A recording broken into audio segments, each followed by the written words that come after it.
Mahigit 200 sako ng mga nakumpiskang bigas ang nawala sa bodega ng Bureau of Customs sa Cebu City.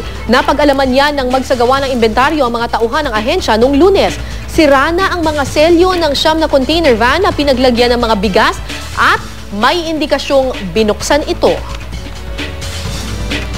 Na-break ba ng seal sa 9 containers? So we are assuming i-amblihan na sa pilferers.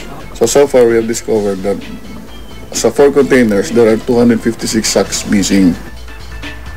Samantala, dahil pa rin sa banat ni Pangulong Noynoy Aquino sa Bureau of Customs sa kanyang sona, nagbitiw na bilang Customs Deputy Commissioner for Intelligence si Danny Lim.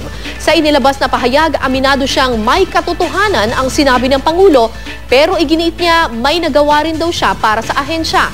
Naipadala na raw ang kanyang resignation letter sa Malacanang kahapon, pero kinumpirma pa ito ng palasyo. Nauna nang nag-alok ng magbitiw sa pwesto si Customs Commissioner Rufy Biason, pero binawi niya ito matapos magpahayag mismo ang Pangulo ng tiwala sa kanya. Mahirap talagang gampanan yung tungkulin dyan kung hindi mo talaga kontrolado yung mga sitwasyon. Lagi kong binabanggit yung mga powerful forces bearing on the Bureau. Kung tayo lang sana ang masusunod, ginagawa natin yung ating tungkulin, pero talagang napakahirap. Hindi mo fully controlled yung sitwasyon dyan sa ahensya.